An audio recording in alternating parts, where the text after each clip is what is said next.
Pecha Kucha 185, Frieza fan art, and Grawlix. So again, I've split my time this week between doing smiley shows and other things. I don't know that I want to actually put the smiley show in the title every week, because how am I going to tell these videos apart if I actually have to go back to them? So I started my week trying to see if I could find someone who could maybe explain to me oil painting in a digital format and what that can do for me. I found this video a guy made talking about his Wacom Cintiq doing a digital oil painting. 20 minutes long, very interesting and very well produced, but it didn't really teach me anything. I did actually check out his online portfolio stuff. The irony is I saw him use traditional methods on a digital platform to make his art, but then when you look at what he's done, you would just assume it's photoshopped, and in all honesty, maybe these ones are. Not useful for what I was looking for, but it's always good to find out stuff that isn't your narrow field of focus. Another video I saw on YouTube was this guy effectively using a technique of taking a picture, a JPEG, expanding it to the point where it's pixelated, and then using a custom smudging brush in Photoshop to make it look like it's been painted.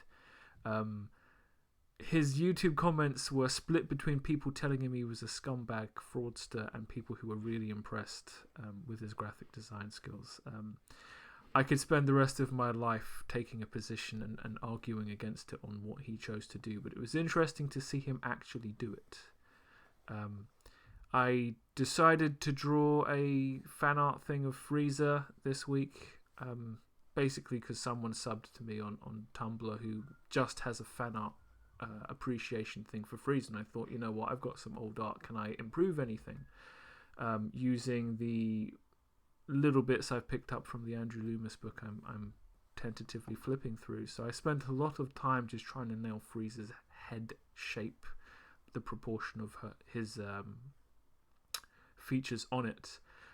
The purple thing on his head, I don't quite know how to draw it. I redrew it several times. I got it to a place where I feel like three-dimensionally it kind of makes sense, and then I was like, I can only spend so long on this because I don't really care. I just thought I could do some drive-by art here.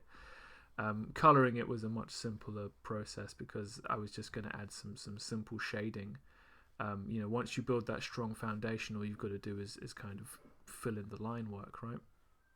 And, really the point was, because the fan art this other person had was, some of it was subversive. I thought, well, I want to make some fan art that's subversive too, but not too subversive. So I just had Frieza just make meme jokes. I didn't know what to do with the background, so I plonked him on Namek, and that was that. That's not my problem anymore. It was a good time, though. I'm quite happy with it. So more Smiley Show work. I'm just going through every page of the first 5 pages. I'm tightening up bits and pieces as I go through, adding new pencil work layers, sorting out the speech bubbles. I'm still making compositional changes at this point. I've got 2 pages with montage pictures. There's a lot of M. Bison in this. I'm having to learn how to redraw him basically from scratch. His face is the only thing that's not changing. His hat is, his cape is, his shoulder pads are, the way his collar works. It's fun. M. Bison is the power behind the Smiley Show, but I never draw him. But because this is like in theory, Smiley Show episode 1, issue 1, where he's explaining what it is. While Vegeta's like, what the fuck, we've been doing this for 10 years, why are we talking about this now? It's great. There's also, at the bottom of this page, I'm talking about the Smiley Show finally getting onto the internet, and it's a joke about all the memes that came to my head first. Dark Souls stuff, Five Nights at Freddy's, just whatever, My Little Pony, good God. And just when I'm Googling these things, so I have some reference, Sonic is oh god, I could do an entire video on what Sonic fan appreciation is, what the fan art is. It's like the whole Ainsley Harriott thing. Some things just take a life of its own, and it's best to not try and understand them, just enjoy them. I've also got to come to terms with how I deal with when people swear. I always think it's funnier for me when the swearing is censored, because it's funnier censored. I'm a big proponent of freedom of speech, but I just think It's just funnier to bleep Vegeta. So I was Googling how you censor in comics, and the word for when you see, the @ sign and the hashtag and all of that, the word is Grawlix. It's amazing how you can learn things at the least unexpected times.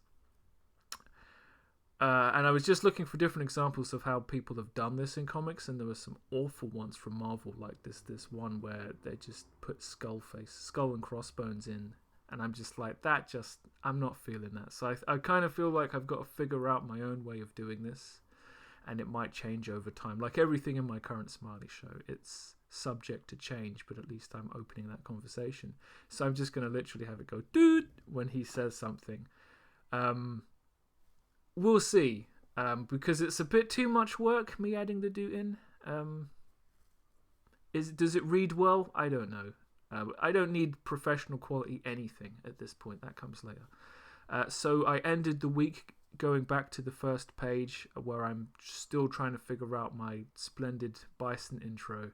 I have such a specific image in my head that it's probably going to be the last image to be finished, and I'm probably going to have to cut my losses anyway, which is fine. So Sad Clown of the Week is The Outer Worlds. I played it maybe 2 weeks ago.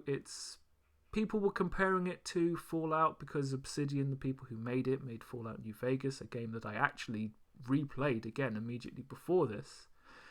And I'm sad to say Fallout New Vegas is better in every single way, except obviously the graphics being, I don't know, something like 10 years older. The Outer Worlds is not a bad game. I'd still give it 8 out of 10, but it just doesn't actually... I would literally give it 8 out of 10 because of the production value and the art direction. As a playable game, and especially as an RPG, as an FPS RPG, it's like Borderlands without the jokes. It's like Fallout without the hidden stories in the world and the interesting writing. It's like Bioshock without... see above. It's like The Outer Worlds 2 might be really good, but The Outer Worlds 1 just feels like it's intellectually unfinished. It's unfair to expect it to be as bold and as intelligent as Mass Effect 1 was, because it created all kinds of lore just to stick in a codex no one ever read. But you can be too casual with it, and The Outer Worlds is a game that's so streamlined, both in terms of plot and character development, that it's arguably not an RPG at all. It's got RPG elements in the same kind of flavour as a Modern Warfare game. But that brings us to the end of Pecha Kucha 185, and I will see you next week.